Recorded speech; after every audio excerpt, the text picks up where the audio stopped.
ಪ್ರಿಯ ವೀಕ್ಷಕರೇ ನಮಸ್ಕಾರ. ಓಂ ಶ್ರೀ ಗುರು ಬಸವಲಿಂಗಾಯ ನಮಃ. ಸ್ವಾಮಿ ರಾಘವೇಂದ್ರ ಸ್ವಾಮಿ ಆಯ ನಮಃ. ವಿಚಾರ ಏನಪ್ಪ ಅಂದರೆ, ಜೀವಂ ಭೀಮ್ ನಗರದಲ್ಲಿ ಇದರಲ್ಲಿ ಆನಂದ ನಗರದಲ್ಲಿ 3ನೇ ಮುಖ್ಯ ರಸ್ತೆಯಲ್ಲಿ ರೋಡ್ ಎಂಡಲ್ಲಿ ಒಂದು ಚರ್ಚ್ ಇರುತ್ತೆ. ಆ ಚರ್ಚು ಯಾವ ರೀತಿ ಚರ್ಚ್ನವ್ರು ತೊಂದರೆ ಕೊಡ್ತಾ ಇದ್ದಾರೆ ಅಂದರೆ, ಏನು ಏಸಪ್ಪನವರು ಜನರಿಗೆ ತೊಂದರೆ ಕೊಟ್ಟು ನನ್ನ ಚರ್ಚ್ನ ನಿರ್ಮಾಣ ಮಾಡಿ ನನ್ನ ಪ್ರಯತ್ನ ಮಾಡಿ ಅಂತಂದೇಳಿ ಏಸಪ್ಪ ಏನಾರು ಹೇಳಿದಾರ ನೋಡಿ. ಸ್ನೇಹಿತರೆ ನೋಡಿ, ಇದು ಜೀವನ್ ಭೀಮ್ ನಗರದಲ್ಲಿರ್ತಕ್ಕಂಥ ಒಂದು ಚರ್ಚು. ಜೀವನ್ ಭೀಮ್ ನಗರದಲ್ಲಿ ಆನಂದ ನಗರ, ಅಲ್ಲಿ 3ನೇ ಮುಖ್ಯ ರಸ್ತೆ ಲಾಸ್ಟಲ್ಲಿದೆ ಅಂತ ಈ ರಸ್ತೆ ನೋಡಿ. ಈ ಚರ್ಚಲ್ಲಿ ಇದೊಂದು ಟ್ರಸ್ಟ್. ಇದು ಅದೆಂಥದ್ದು ಇಷ್ಟುದ್ದ ಇದೆ ಹೆಸರದು, ಅದು ನಮಗೆ ಹೇಳಕ್ಕೆ ಬರಲ್ಲ, ಇಂಗ್ಲೀಷಲ್ಲಿ ಏನೋ ಇದೆ ಅದು. ಆ ಟ್ರಸ್ಟು ಇಲ್ಲಿ ಏನಾಗಿದೆ ಅಂದರೆ ಎಂಡಲ್ಲಿದೆ, ಇದು ರೋಡ್ ಎಂಡಲ್ಲಿದೆ. ಸುಮಾರು ವರ್ಷದಿಂದ ಅಲ್ಲಿರ್ತಕ್ಕಂಥ ನಾಗರಿಕರಿಗೆ ಈ ಚರ್ಚಿಂದ ಮುಂದೆ ಹೋಗೋಕ್ಕೆ ಮನೆಗಳಿದಾವಲ್ಲ, ಅಲ್ಲಿಗೆ ಹೋಗೋಕ್ಕೆ ನೋಡಿ ಇವರಿಗೆಲ್ಲ ಎಷ್ಟು ತೊಂದರೆ ಕೊಡ್ತಾ ಇದ್ದಾರೆ ಅಂದರೆ, ನಿಮಗೆ ದಾರಿ ಇಲ್ಲ, ನೀವು ಇಲ್ಲಿ ಓಡಂಗಿಲ್ಲ, ಬೇಕು ಅಂತಲೇ ಕಿರಿಕಿರಿ. ಅಂದರೆ ಯಾರು ಹೇಳೋರು ಕೇಳೋರು ಇಲ್ಲ ಇವರಿಗೆ. ಆ ಹೆಸ್ರುಗಳು ಪಾಪ ಅವ್ರು ಹೆಣ್ಮಕ್ಳು ಹೇಳಿದರು, ಎಂಥವ ಜುಡಿಯಲ್ಲು ಪುಡಿಯಲ್ಲು ಏನೇನೋ ಹೆಸರು ಹೇಳಿದರು. ಅವು ಹೆಸರು ನಮಗೆ ಸರಿಯಾಗಿ ಹೇಳಕ್ಕೆ ಬರಲ್ಲ. ಜಸ್ಮನ್ನು, ಜುಡಿಯಲ್ಲು, ಇನ್ನೊಂದೇನೋ ಗ್ಯಾಬ್ರಿಲ್ ಏನೋ ಹೇಳಿದ್ರು. ಭಾಳ ತೊಂದರೆ ಕೊಡ್ತಾರಂತೆ ಹೆಣ್ಮಕ್ಳಿಗೆ. ಆ ಸಾಮಾನ್ಯತೆ ಬಿಸಾಕೋದು, ಅವ್ರ ಮನೆಗೆ ಇರ್ತಕ್ಕಂಥ ಎಲ್ಲ ವಸ್ತುಗಳನ್ನು ತಗೊಂಬಂದು ರೋಡಿಗೆ ಬಿಸಾಕೋದು, ನಿಮಗೆ ರಸ್ತೆ ಇಲ್ಲ ಇಲ್ಲಿ ಬರಬೇಡ್ರಿ, ನಿಮಗೆ ಹಂಗೆ ಹಿಂಗೆ ಅಂತೇಳಿ. ಆಮೇಲೆ ಎಷ್ಟು ಸರಿ ಕಂಪ್ಲೇಂಟ್ ಕೊಟ್ಟರು ಇದು ಪರಿಹಾರ ಆಗಿಲ್ಲ ಅಂದ್ರೆ, ಪರಿಹಾರ ಯಾಕೆ ಆಗಿಲ್ಲ ಅಂದರೆ, ಈ ದುಡ್ಡು ತಿನ್ನೋ ಅಧಿಕಾರಿಗಳಿದ್ದರೆ ಏನೇನೂ ಕೆಲಸ ಆಗಲ್ಲ ರೀ ಬಡವರಿಗೆ. ಎಲ್ಲ ದುಡ್ಡು ಹೆಚ್ಚಿಗೆ ಯಾವ ಕಡೆ ಇರುತ್ತೋ ಆ ಕಡೆಗೆ ಕಾನೂನು ಜಾಸ್ತಿ ಹೊಂಟೋಗ್ಬಿಡ್ತಂಗೆ, ಸ್ವಯಂಕನಾಗಿ ಹೊಂಟೋಗ್ಬಿಡ್ತೈತೆ. ದುಡ್ಡು ಯಾವ ಕಡೆ ಜಾಸ್ತಿ ಇರುತ್ತೋ ಆ ಕಡೆಗೆ ನೋಡಿ ಇವೆಲ್ಲ ಗೋಡೆ ಕಟ್ಕೊಂಡ್ರೆ ತೆಗೆದು ಬಿಸಾಕೋದು, ಹೊಡಿಯೋದು, ಹೆಣ್ಮಕ್ಳಿಗೆ ಹಿಂಸೆ ಕೊಡೋದು, ಬರೀ ಇದೆ. ಈ ರೀತಿ ಏನಾರು ಈ ಚರ್ಚ್ ಯೇಸು ಕ್ರಿಸ್ತವ್ರು ಹಿಂಗೆ ಹೇಳವ್ರ, ನೀವು ಹಿಂಗೆ ಮಾಡಿರಿ, ಪಕ್ಕದ ಮನೆಯವ್ರು ತೊಂದರೆ ಕೊಡ್ರಿ, ಪಕ್ಕದ ಮನೆಗೆ ಹೊಡೆದು ಬಿಸಾಕ್ರಿ, ಅವ್ರು ಸಾಮಾನು ಎತ್ತಿ ಬಿಸಾಕ್ರಿ ಅಂತಂದು ಹೇಳಿ ಪಾಪ ಯೇಸಪ್ಪ ಹಿಂಗೆ ಹೇಳವ್ರ. ಯೇಸಪ್ಪ ಈ ಥರ ಮಾಡು ಅಂತ ಹೇಳವ್ರ. ಯೇಸಪ್ಪ ಇನ್ನೊಬ್ರಿಗೆ ತೊಂದರೆ ಕೊಡು ಅಂತ ಹೇಳವ್ರ. ಯೇಸಪ್ಪ ಈ ಥರ ಅವ್ರ ಮನೆಯಲ್ಲಿರ್ತಕ್ಕಂಥ ವಸ್ತುಗಳನ್ನು ತೆಗೆದು ಹೋಗಿ ಬಿಸಾಕಿ ಅಂತ ಹೇಳವ್ರ.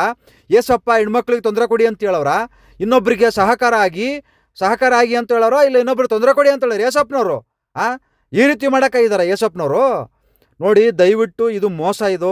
ಇದ್ರ ಬಗ್ಗೆ ದಯವಿಟ್ಟು ಅಧಿಕಾರಿಗಳು ಕಾನೂನು ಕ್ರಮ ತಗೊಳ್ಳೇಬೇಕು. ಯಾಕಂದರೆ ಎಲ್ಲರಿಗೂ ಬದುಕಕ್ಕೆ ಹಕ್ಕಿದೆ. ಏನು ಇವ್ರಿಗೆ ಈ ಟ್ರಸ್ಟ್ನವ್ರಿಗೆ ಮಾತ್ರ ಹಕ್ಕಲ್ಲ ಬದುಕಾಕಿರೋದು, ಪ್ರತಿಯೊಬ್ಬರಿಗೂ ಬದುಕಕ್ಕಂಥ ಒಂದು ಜೀವನ ಇದೆ. ಆ ಭೂಮಿ ತಾಯಿ ಯಾರ ಅಪ್ಪಂದಲ್ಲ, ಒಂದು ಭೂಮಿ ತಾಯಿ ಮೇಲೆ ಎಲ್ಲರಿಗೂ ಹಕ್ಕಿದೆ ಬದುಕಕ್ಕೆ. ಇವ್ರು ಯಾರ್ರೀ ಅವ್ರ ಮನೆ ಬಿಸಾಕಕ್ಕೆ, ಅವ್ರ ಮನೆ ಹೊಡಿಯೋಕ್ಕೆ, ಅವ್ರ ಮನೆ ಕಾಂಪೌಂಡ್ ಹೊಡಿಯೋಕ್ಕೆ ಯಾರಂತ ಇವರೆಲ್ಲ? ಇವ್ರು ಮಾಡ್ತಾಯಿದ್ರೆ ಮಾಡ್ಕೊಳ್ಳಿ, ಇವ್ರಿಗೇನು ಅಡ್ಡಿ ಪಡಿಸ್ತಾ ಇಲ್ವಲ್ಲ. ಏನು ಇವರೇನು ಅಲ್ಲೇನೋ ಈ ಚರ್ಚು ನಮಗೆ ಅಡ್ಡಾಗ್ತಾ ಇದೆ, ಈ ಚರ್ಚಿಂದ ನಮಗೆ ತೊಂದರೆ ಆಗ್ತಾ ಇದೆ ಅಂತ ಹೇಳ್ತಾ ಇದ್ದಾರಾ? ಆದರೆ ಈ ಚರ್ಚ್ನವರು ನಮಗೆ ಇಲ್ಲಿ ಯಾರು ಹೋಗಂಗೆ ಇಲ್ಲ, ನಿಮಗಿಲ್ಲಿ ದಾರಿನೇ ಇಲ್ಲ ಅಂತಂದು ಹೇಳ್ಬಿಟ್ಟು ಇವ್ರಿಗೆಲ್ಲರಿಗೂ ತೊಂದರೆ ಕೊಡ್ತಾ ಇದ್ದಾರಂತೆ. ನೋಡಿ ಹೆಂಗಿದೆ ಕತೆ. ಇಷ್ಟೆಲ್ಲ ಮಾಡ್ಕೊಂಡು ಏಸಪ್ಪ ಏನಾದ್ರೂ ಜನರಿಗೆ ತೊಂದರೆ ಕೊಟ್ಕೊಂಡು ನನ್ನ ಚರ್ಚ್ನ ಮೇಂಟೈನ್ ಮಾಡಿ, ಇಲ್ಲ ನನ್ನನ್ನು ಪ್ರಯತ್ನ ಮಾಡಿ, ನೀವು ವಾರದಲ್ಲಿ 2-3 ದಿನ ಯಾಕೆ ಪ್ರಯತ್ನ ಮಾಡ್ತೀರಾ? ಒಳ್ಳೇದಾಗಕ್ಕಂತನ ತಾನೇ ಚರ್ಚೆಲ್ಲ ಮಾಡೋದು. ಈ ಟ್ರಸ್ಟ್ ಮಾಡ್ಕೊಂಡು, ಈ ಟ್ರಸ್ಟು ಜನಗಳಿಗೆ ಅನುಕೂಲ ಆಗಕ್ಕೆ ಹೊರತು ಅನಾನುಕೂಲ ಮಾಡಬಾರ್ದು. ಯಾರಾದರೂ ಸರಿನೇ.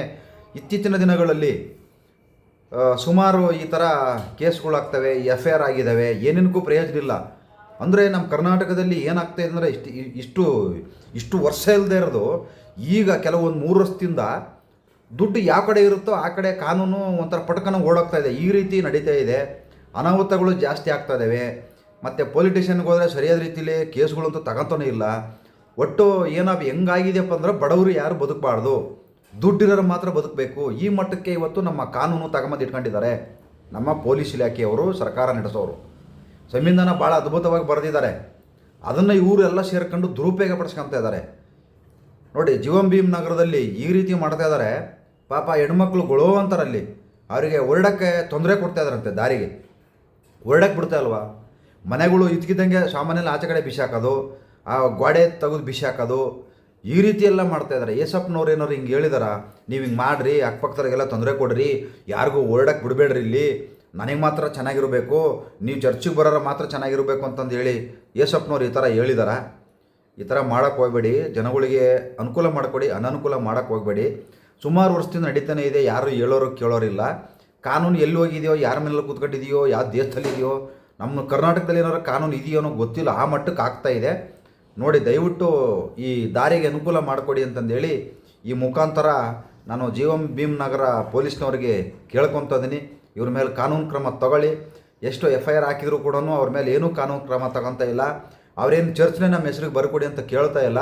ಅಲ್ಲಿ ಹೊರಡಕ್ಕೆ ದಾರಿನ ಬಿಟ್ಕೊಡಿ ಅಂದ್ರೆ ದಾರಿ ಇರೋದನ್ನ ಇವರು ಕ್ಲೋಸ್ ಮಾಡ್ಕೊಂಡು ಎಲ್ಲ ನಾವೇ ಮಾಡ್ಕೋಬೇಕು ಅನ್ಕೊಂಡು ಈ ಥರ ದಾರಿ ಕ್ಲೋಸ್ ಮಾಡಿ ಚರ್ಚ್ ಮಾಡಿ ಅಂತ ಹೇಳಿದ್ದಾರೆ ಯೇಸಪ್ಪನವರು.